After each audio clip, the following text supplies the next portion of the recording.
such is process relief. Okay, good morning. Today is Wednesday, March 20th, 2024. Welcome to the first day of spring. We are resuming our work on S311 and activating bringing everyone home. And we have Senator Ron Hinsdale we've started our walkthrough, but because of an unpredictable floor schedule yesterday, we scheduled the lead sponsor's introduction for today. So good morning. If you could orient us to the bill from your perspective and what's going on in it and why. Thank you so much for having me in, Senator Keisha Ron Hinsdale, Chair of Senate Economic Development, Housing and General Affairs. And because there's more and more new people every year, I thought it might be helpful to also say former Vice Chair of House Natural Resources and Energy, but that committee existed. I teach environmental justice and structural inequality at Vermont Law and Graduate School. I'm an Oxfam Climate Change Ambassador and just received their Equity Award last week. I had to step out of finance for that actually. Good morning. And so I don't come to you to say, Act 250 is bad. We have a problem between the environment and the economy, but that we need to start thinking very differently. And in fact, maybe return to some of the original intent of Act 250 and see if we can restore some of that while also recognizing that we have layered on a lot of other sophisticated permitting processes since 1970 that deal with wildlife and wastewater and stormwater, etc., that may be better suited to regulate development than a land use regulation, because often the land use is not in question when you're in a residential, commercial or industrial area.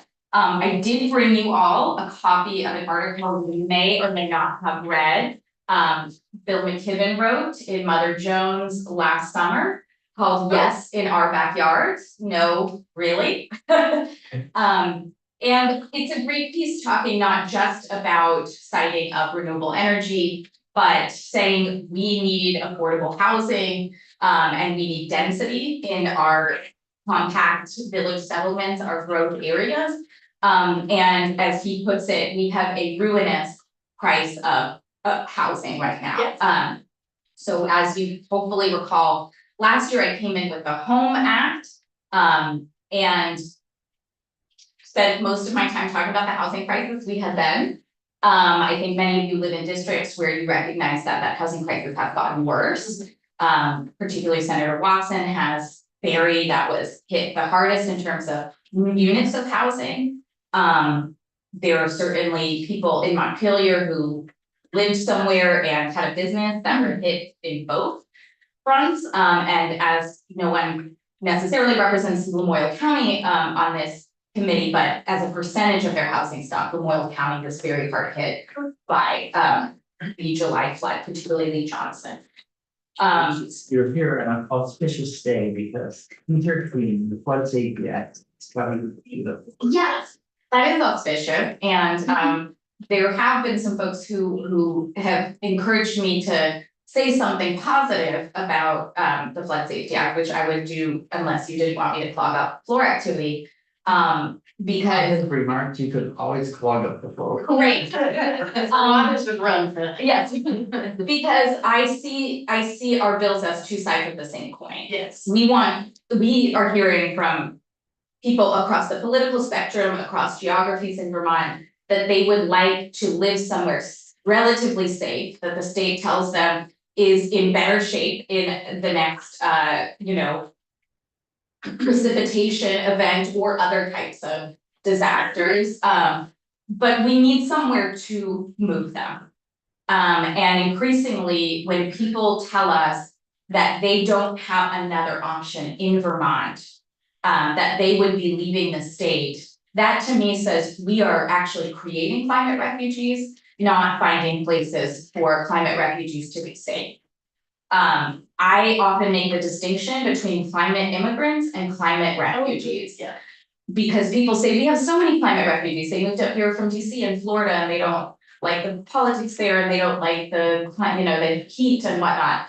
Those are people who can afford to make that decision, and many of them buy a house here and can still afford to maintain a residence elsewhere. And sometimes treat that as this their second home.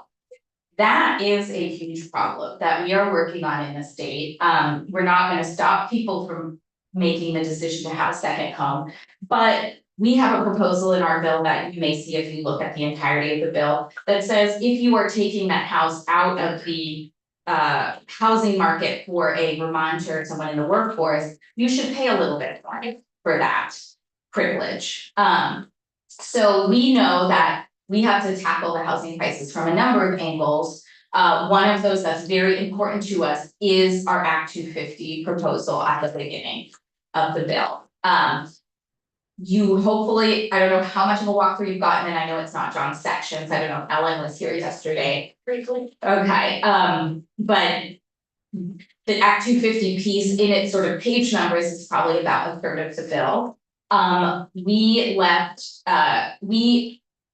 if it's not clear, we kind of underscore the agreement, the general agreement that was reached under Sabina's leadership by the stakeholder group.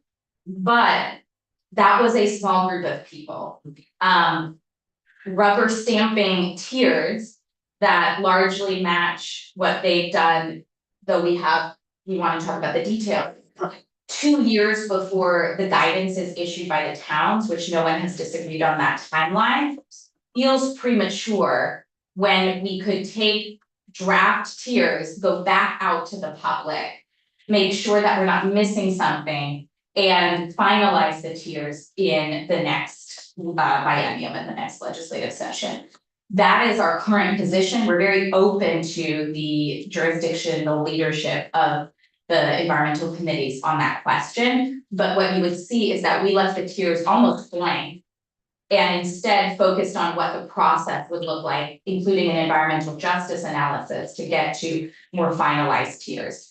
I think I have a concern that may be the opposite concern of yours, but both are relevant, that in tier 1 areas, you might have a group that says we have really sensitive ecological, things happening right in the middle of downtown Burlington, and no housing should occur here. And if every wealthy community is able to do that, they push congestion and development elsewhere. And so I would like for there to be those who can do an environmental justice analysis to say that we're not recreating the harm of those with more political power moving that density and housing out of their backyard.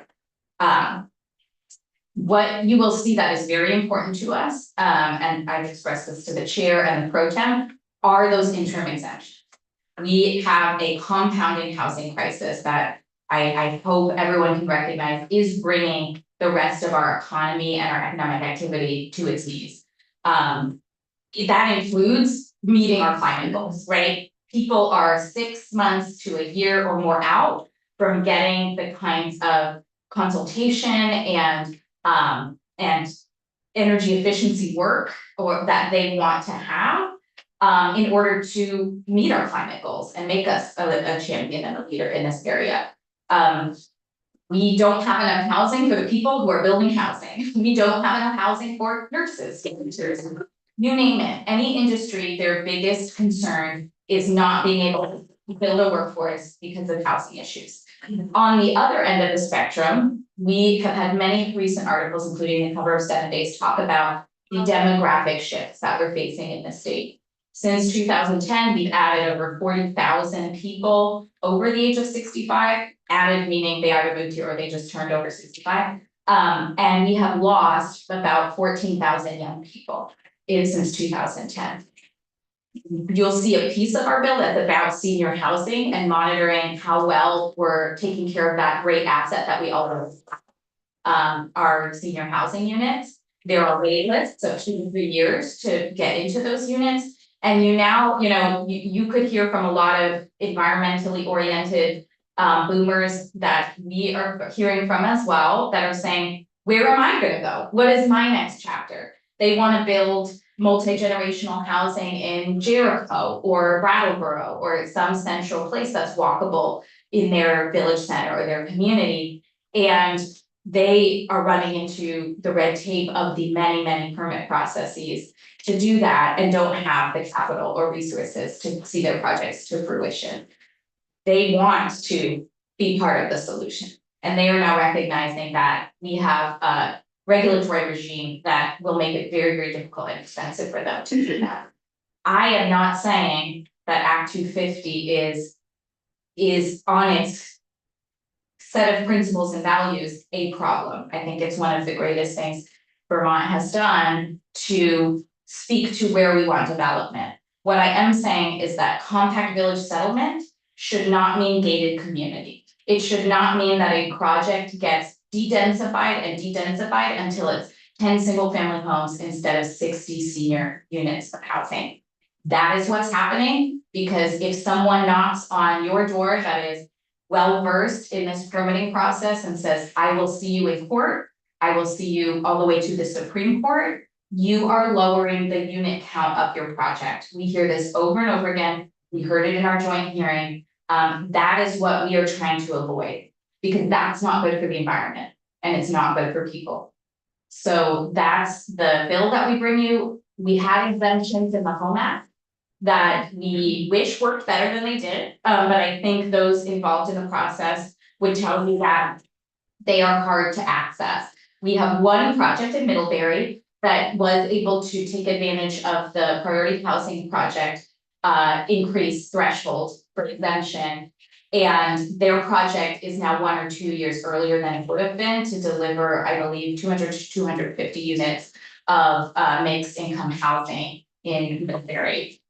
We like to hear that in our committee. We hope you do too, because that's people who can walk to their grocery store, get local healthcare, see, be part of our economy. And that's what we're aiming for, is to remind people that Act 250 is about compact village settlement and having a transparent process to determine where we should build and where we should densify our housing. And we hope you will generally agree with that. We understand that the process is going to be interesting as we get the House bill as well. And I would just finish by saying that my greatest concern is we make extremely consequential decisions for Vermonters in a conference committee of 6 people. And I think we can avoid that by looking at the tiers through the lens of giving general guidance to communities about what's coming, but then engaging them in a public process that culminates next year in finalizing the tiers.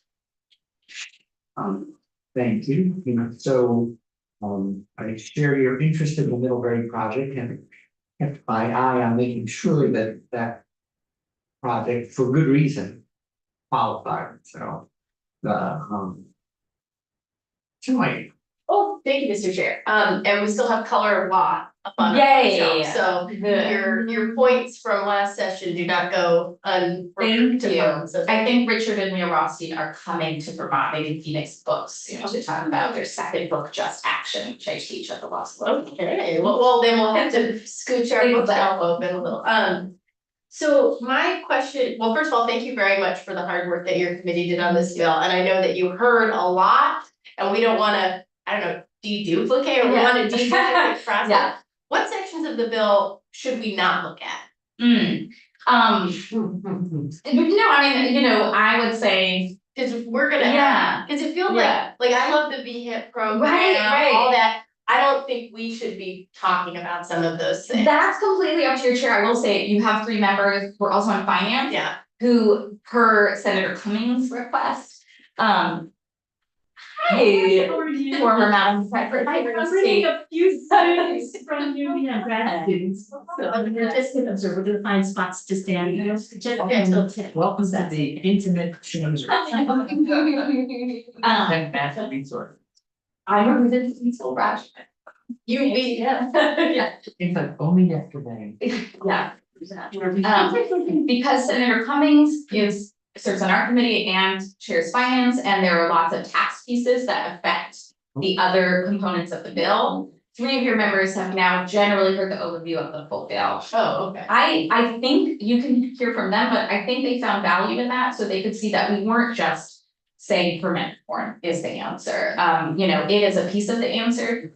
You all can decide how much you wanna look at the municipal section as well, which is probably another 1/3 of the bill. I would characterize that for us as cleanup so that communities aren't trying to circumvent the Home Act. Which they often do with parking requirements that, you know, allow for people to be able to look at their, you know, pickup truck with the trailer on it in front of their house and call that like kind of parking that we all need. So you'll see more parking pieces in that. Or they use it to stop a homeless shelter from being built. Right. Because of. That's right. You will also see in there provisions that relate to making sure the motels that we are trying to Yes. transition into permanent housing don't have to go through additional processes. And reducing some of the appeal rights. We were very modest, I think, in just tweaking the appeal rights on municipal decisions. Where private citizens there needs to be at least 25 people who participated in the process, or 3% of the town. It used to be any 10 people. So I see that as a modest change that places like, you know, you might wanna hear from the city of Montpelier, et cetera, the city manager of Montpelier is also the chair of the Vermont League of Cities and Towns Board. And they were the ones who came in and said, we want 10 to 20 unit developments, and those get stopped by our appeal thresholds municipally all the time. And so it was really valuable for us to hear that there's still some municipal work to do. We're not doing a heavy hand on municipalities, since that's what we did last year. But you know, those provisions are under your jurisdiction as well.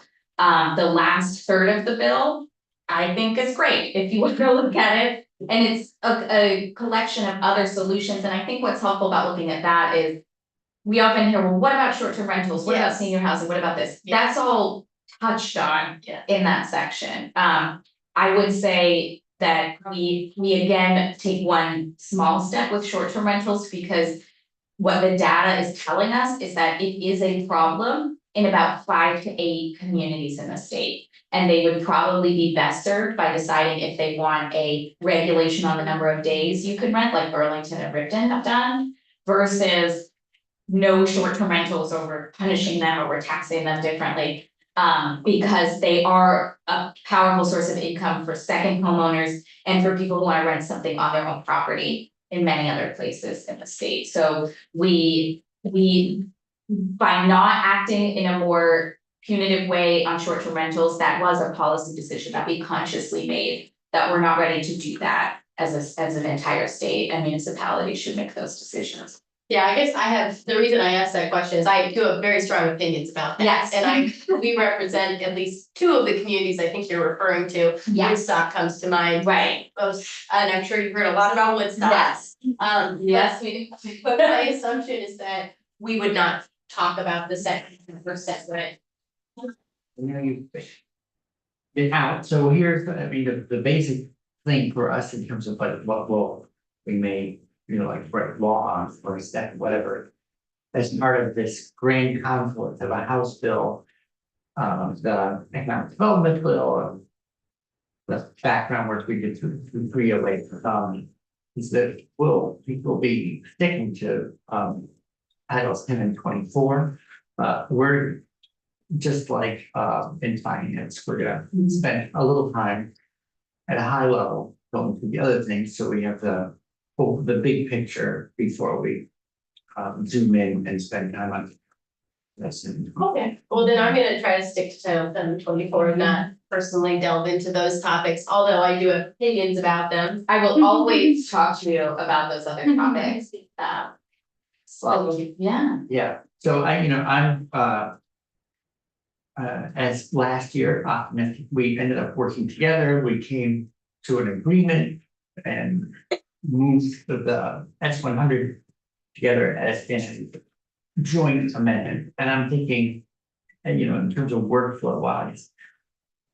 The difference from last year to this year is we'll also have one other input into that. Sort of grand bargain, and it will be whatever the House sends us, but we're focused on 311 for the next 2 weeks exclusively. At which point we might be receiving the House bill by then.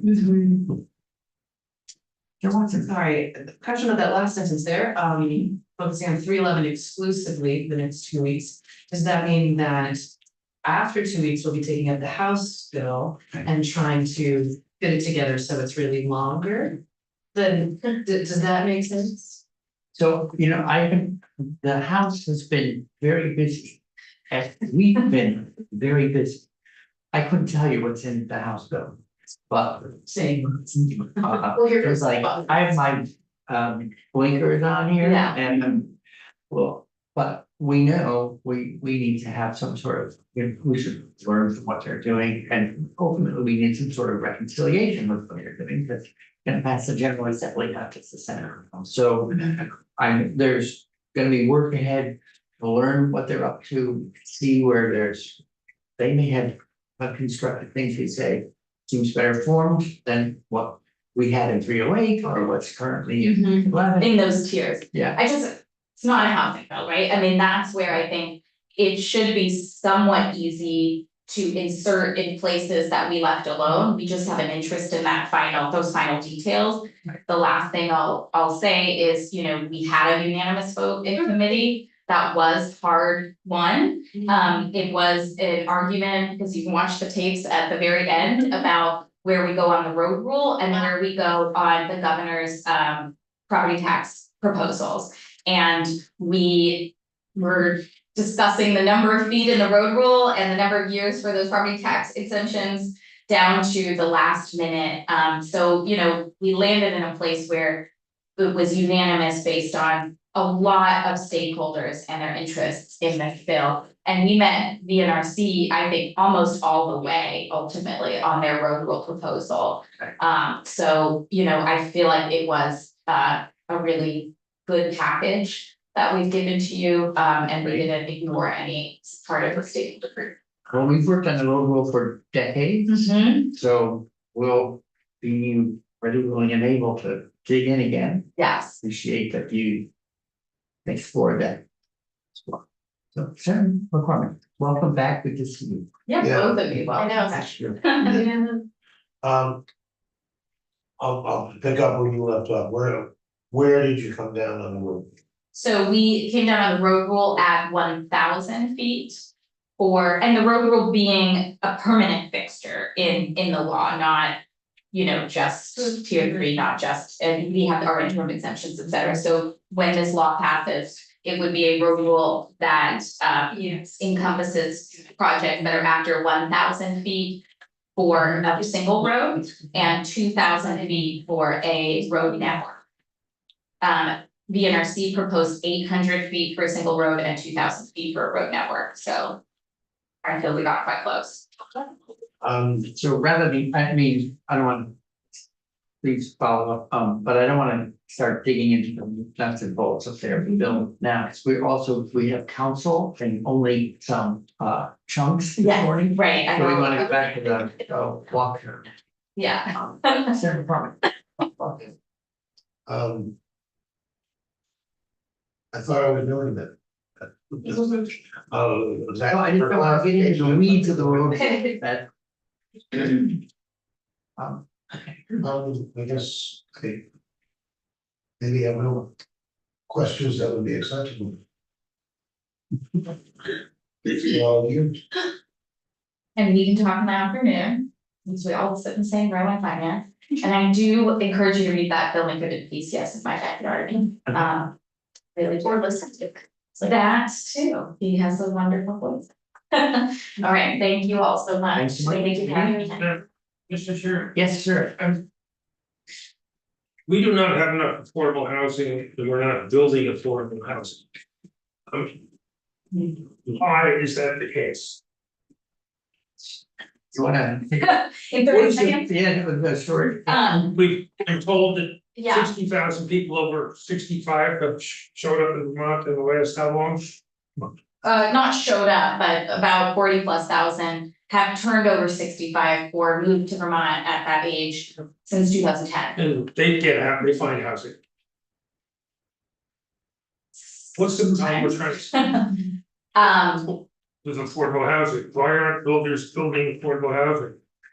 So I could encourage you to hear from some specific stakeholders about that. Maura Collins from the Vermont Housing Finance Agency keeps the best data on why, what's changed between what people can afford and what the cost of housing is, inflation, interest rates, et cetera. But during the pandemic, something happened that was the most dramatic shift in housing prices that we've ever seen. And a lot of it has to do with this generational transition that we're in. Many older folks would like to leave their large single family home. They can't afford the utilities on it, they can't keep it up. They don't have a lot of other options for where to go. They would like cottages and villages and HOAs and other people to do the maintenance on those properties. They would like those to be built and they would like to go there. And until they can get out of their single family home, there is a huge bottleneck where they are also competing with young families for what I would call a starter home or an ender home. Something that is slightly more affordable in the market, that is like a townhome or a condo or a small ranch house. So those folks put a sign on the front yard saying house for sale, the next week the house is sold. For probably more than, yeah, I mean, So they're, the realtors can tell you it's like 8 real days on the market, maybe, so yeah. the people that are stuck in their old houses that they wanna move out of. Are moving out of them and selling them to people that they often outbid one another. To get that old house, if the folks wanna move out of. They can only make that decision to move out if they have somewhere else to go. Many of them can't move in with their kids because their kids don't have a suitable property. They're 3 years waiting list for senior housing. So many of them are saying, we are stuck in this property that's no longer serving us well. We had a woman come in who sent, Senator Welch sent us, who wanted to give up her single family home because she felt bad, that it really deserved a young family. She went to move in with her daughter, they both lost their housing, and now she's homeless. So, you know, this housing market is, Was it the flood or got foreclosed? this was prior to the flood. We have now added They got many foreclosed people, or- her daughter was renting. And the person wanted to transition the property to something else. I also encourage you to hear from a librarian in Moortown. She's a bit of a spokesperson for her 6-unit building. We have. Right on the river. This is bad. Yes, oh, is she at the joint? Yeah, good. I mean, in the matter of value, you're talking about an almost 0% vacancy rate, so they are living in a place without consistent heat and hot water. With mold coming out from the basement, because if they condemn that building, they would have nowhere else to live, and these are postal workers and librarians and folks who have nowhere else to go. People in many of the towns that I represent. Yeah. Drive up to Stowe to build, or other similar places, to build dwellings. Mm-hmm. With bedrooms and bathrooms and showers that no one lives in. Yeah, That the lights are turned off. yeah. In the town of Burlington, Mm-hmm. a enterprise is put together that has high income Mm-hmm. penthouses, Mhm. has various units scheduled for people with different income Mm-hmm. that is blended together. Yes. And 4 years later, the only things that appear to be left is the hotel and I'm exaggerating Mhm. probably, and the Right, right. penthouses. Yeah. And how did the folks who agreed to do that stuff manage to get out of it? Right. And not fulfill the promise, They're- the commitment that was made. I'm not gonna defend the current decisions on that project, but I will say there are still 80 units of affordable housing that would go in, that would be managed by Champlain Housing Trust. It would go in. That would go in, And they took away some of They it, haven't done, right? What they would be foregoing for another hotel would be middle income housing units, which is one of the biggest problems we have. Yeah, so we're, we need to talk better. we have people who build houses Mhm. that choose not to build houses for folks of modest incomes. And in the last 40 years, the number of people with modest incomes compared to those who can buy Mhm. several houses as the short-term, long-term rentals, etc. Right, Can continue to do that. yes, And our solution there are, is to change the Act 250 and to put raw sewage into streams without any deliberately, knowingly put raw sewage into streams. Unless you don't believe that you have effective wastewater and stormwater permits in the state, then there's no reason that a land use law should be in charge of what happens with raw sewage. We have a statewide wastewater permitting system that we left alone and didn't consider duplicative at the local level.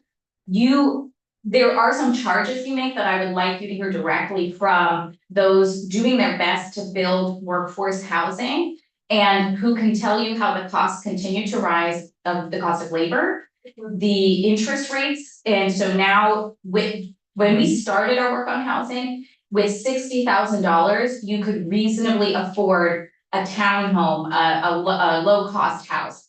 With interest rates where they are, it's more like $85,000 for a household. So as we try to bring down the cost of housing, you're gonna hear from the realtors who are even have a national settlement to bring down the cost of housing. The cost of housing is in such a place that most middle income families in Vermont cannot afford it. Affordable housing, perpetually affordable housing is a separate topic. Yes. Where you are talking about people below $60,000 and trying to make sure they also have a place to live. But we want people to become owners of something.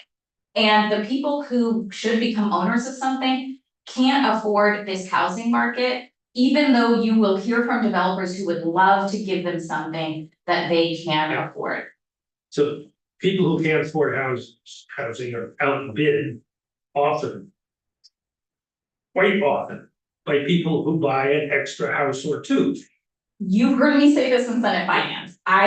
Vermont has a problem with non-primary residences. We have the highest rate of non-primary residences in the country. It's almost a quarter of our housing stock.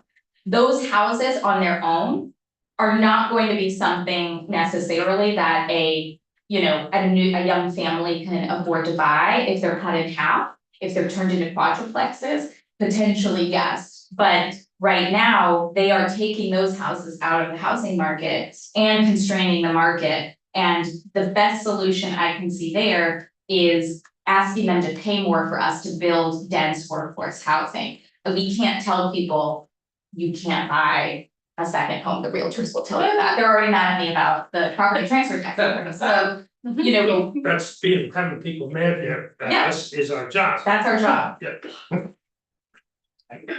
Well, that's probably a good place to start. Yes, and we can continue the conversation. I mean, so I'll bring that. Thank you. Yeah. Thank you.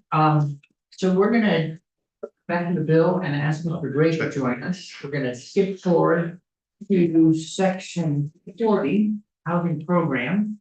And I know you have limited time. How much time do you have for us at this moment? At this point, I could do 12 minutes. I don't need to be out by 9:50. I thought I would be out by 9:40, but Yeah, we had unscheduled extra Yeah, conversation totally fine. that seemed like it needed to happen. Yep. So we're going with the flow. So if we can't make it all the way through, well, we're gonna be on this beat for a while. Okay, that sounds good. Let's just start at 40 and, take us through the 1,000 foot level. Whatever we don't get to, we'll reschedule. Yeah, so maybe I can just forecast the sections to come and then we can jump through them. So our first section here broadly is gonna be housing programs. So this is, you're gonna see sets of appropriations, both for basic housing programs like VHIP, Healthy Homes Initiative, Middle Income Homeownership Development Program. But you're also gonna see pieces related to evictions prevention, so rent arrears assistance fund, and the like, we'll come to that. We will also talk about, instead of a registry, boosting disclosure on properties through the landlord certificate. So that'll be starting in section 52. We have a small piece on short-term rentals, which just relates to providing guidance on safety rules within those. We didn't make large modifications to what's happening in that space. Sets of flood risk disclosures for both conveyance of real property, leases within mobile home parks and in residential rental agreements. Some appropriations to support manufactured home programs. What Senator Ron Hinsdale talks about, age restricted housing pieces, including granting a right of first refusal. To ensure that those aren't going offline. Notification of rent increases on those properties, and then a set of reports, and one study, which I'll come to at the end. But jumping in, we're on page 47, section 40. Our first piece here is tweaks to our VHIP program. So under existing law, there's a cap in VHIP of 50K. The proposed tweaks here boost that up to 70K.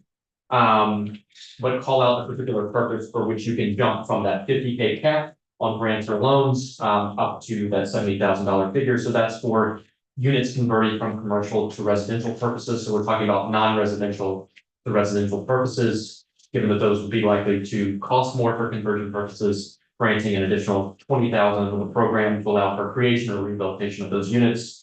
There's some administrative tweaks as well. You can see on page 48. I'm happy to talk about them, but it may just be worth coming back if we have particular questions.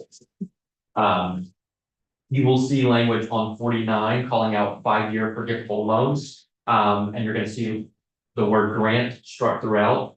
There's been a request from administration to remove the possibility of administering the program through grants and doing this exclusively through loans. My understanding is that this is related to what counts as taxable income, and then there's grants, if you have taxable income for loans, otherly the case. A different approach has been taken in the House version of this particular tweak, but just something to note that the language here does strip out the authority for doing grants. I will say you could just leave the authority in place and people could elect not to operate through grants and just use forgivable loans if that was what the decision was.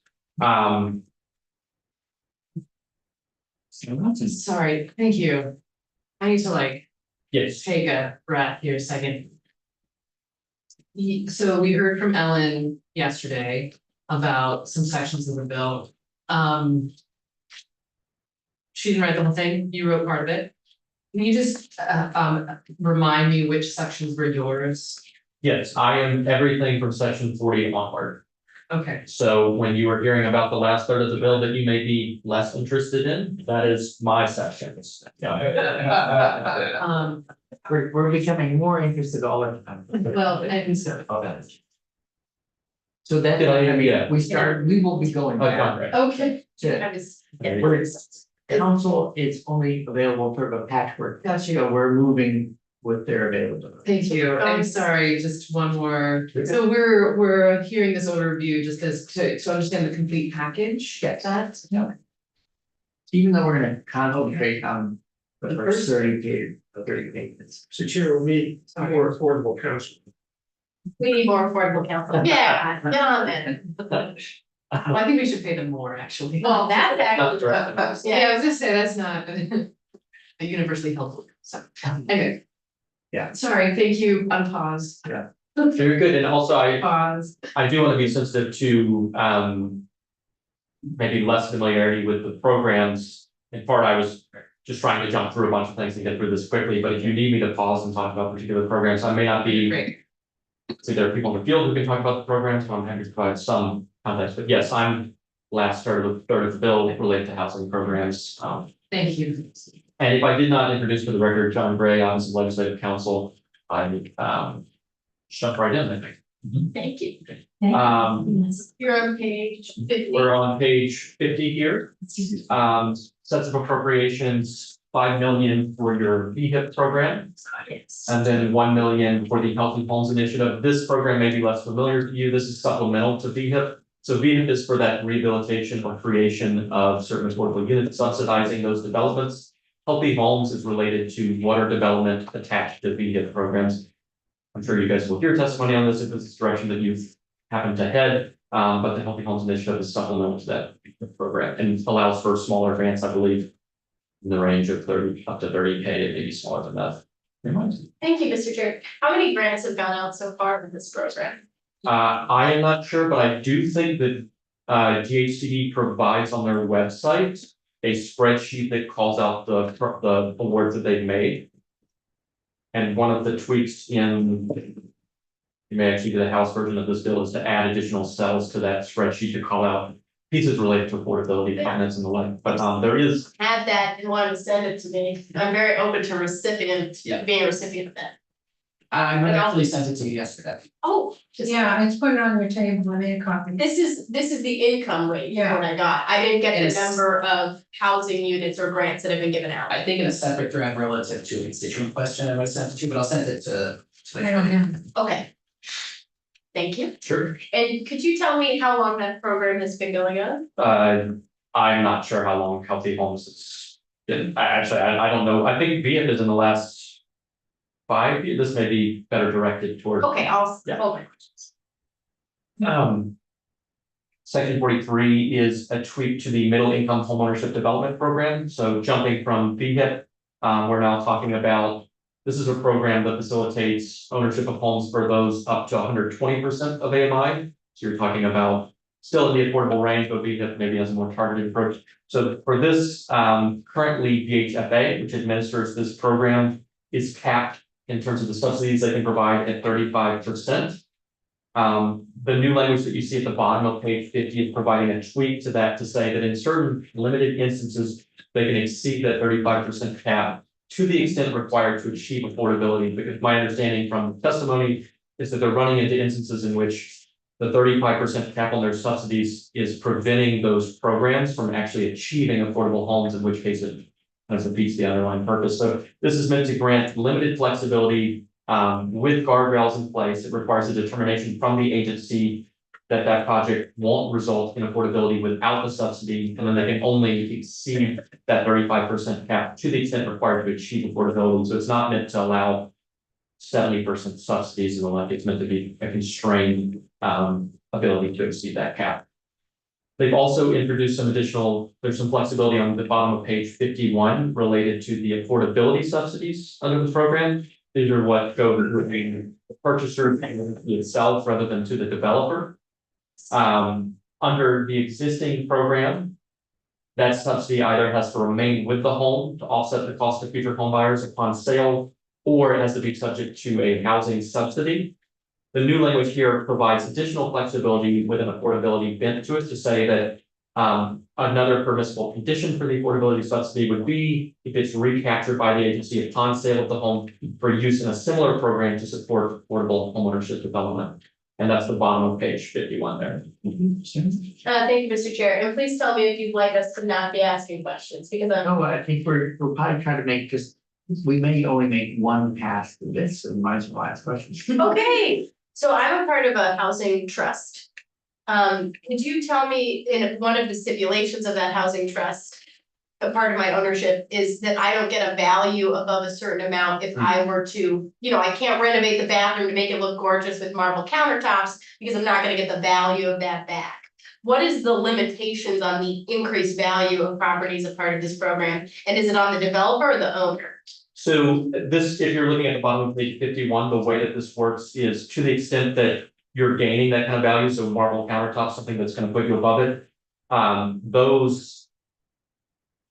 The only permissible conditions flow through affordability. So they either have to that subsidy has to remain with the home, meaning that you're not dramatically increasing the cost of the home and it's escaping these restrictions, or the agency recaptures that gain in value, in which case it can apply those funds. So now that home itself will be outside the scope. Like that home is no longer necessarily affordable, but they've recaptured the value and it can now be used in other affordable home programs.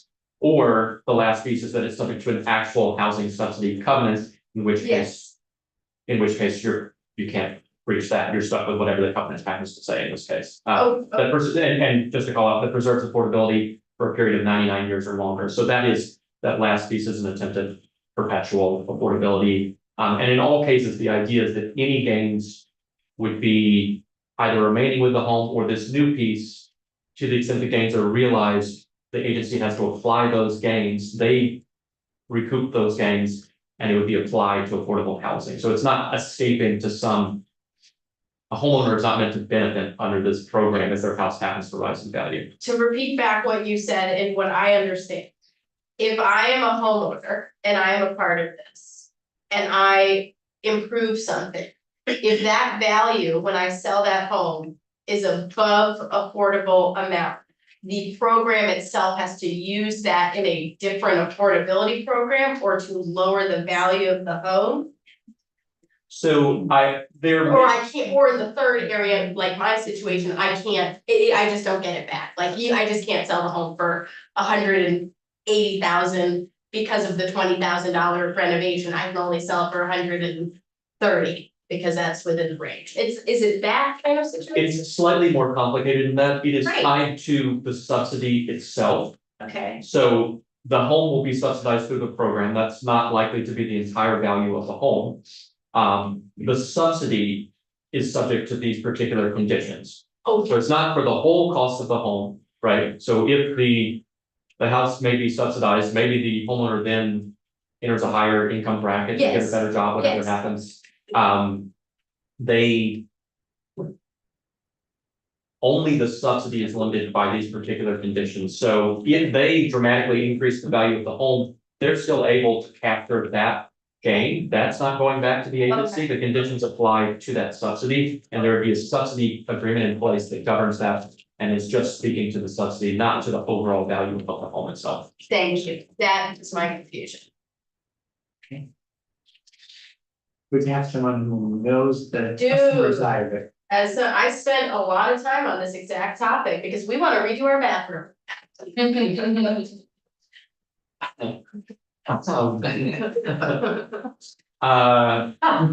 next, to, And I'm just looking at the clock, I don't want to be making you late. Yeah. We were ready. I am gonna have to run very shortly, but I do wanna get through as much as I can. So if you're looking at the top of page 53, you're gonna see some struct language, just to call out, that is duplicative language, this is not a substantive tweak to that program. Similar for section 44, this is repealing a duplicative implementation provision. It turned out that there were two provisions and just a cleanup change for that program in section 44. The bottom of 53 is an appropriation to that program of 10 million. And if you jump to page 54, section 46, we have kind of our big appropriation of the housing sections. This is 40 million to VHCD to provide support and enhanced capacity for the production and preservation of affordable rental housing and homeownership units, including support for manufactured home communities, permanent homes for those experiencing homelessness, recovery residences, and housing available to farm workers and refugees, and to fund the construction and preservation of emergency shelter for households experiencing homelessness. So 40,000 to VHCD for those purposes. 40 million, yes. Can you remind me of the total appropriation that travels with, 311? Gosh, I wanna, I would need to, I can send you an email on that. There, fiscal growth. I don't think for 311, but I think that there's pieces being worked on for the similar appropriations in the House version. So section 47, 400,000 for the rental housing stabilization services, that's through CVOEO. So this, we're getting into our evictions related pieces, trying to, sort of kind of outside of the housing partners, jumping to evictions related. 400,000 for CVOEO's rental housing stabilization services program.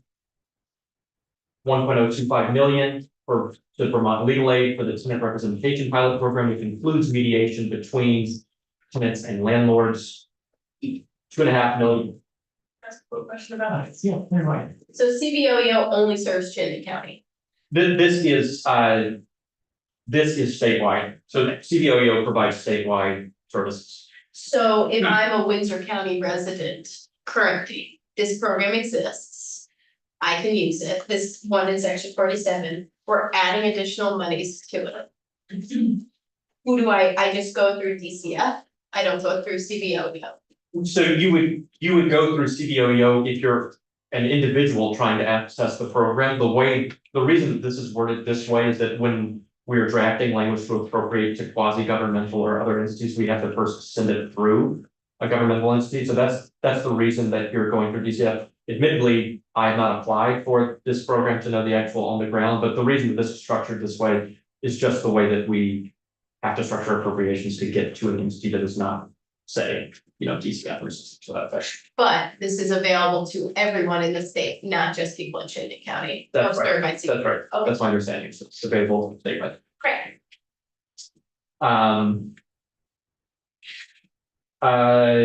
Sorry, 2.5 million to Vermont State Housing Authority for the Rent Arrears Assistance Fund. This is for that back pay, people who are behind on rent. This is section 49 at the top of page 55. Section 50 is 1.1 million. Again, to be VSHA for the landlord relief program. This is landlords eligible due to participation in the section 8 project-based voucher program. So this is that folks are having their apartments or the like damaged The land relief program is meant to provide funds to allow them to repair those damaged units. Section 51 is a $1 million appropriation to the first generation homebuyer program. This is to facilitate down payments in life for your first generation homebuyers. They just have the conditions to apply for that. There are no programmatic tweaks to that language here. It's just an appropriation in this case. So that's your set largely of appropriations. It might be clean for me to stop here and then I can talk about other people's pieces hopefully in the future, but I do. Well, we will follow and schedule one more time, so we're leaving off at 51. And here, just to make sure I have it right in my own notes, so you wrote all the way through 67. That's correct. The whole end of the bill is me. Okay, so we will, thank you for coming in, Thank you. and we'll see you again. Sounds good. See you soon. Yeah. That's the line. Kirby just stepped out because I was gonna go into town. Oh. Bye. It's the Telling them that. coming back. Thanks. See you guys. Okay, Because you have to go to all right. economic development at 10. Right, so we have, we're gonna take our break a little early.